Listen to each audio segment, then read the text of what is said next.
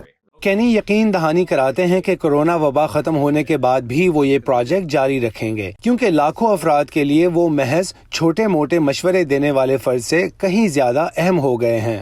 I love you. I'm proud of you. God bless you. اینا Nelson کے ساتھ Imran Jadoon, Voice of America. یہ تھا آج کا ویو 360۔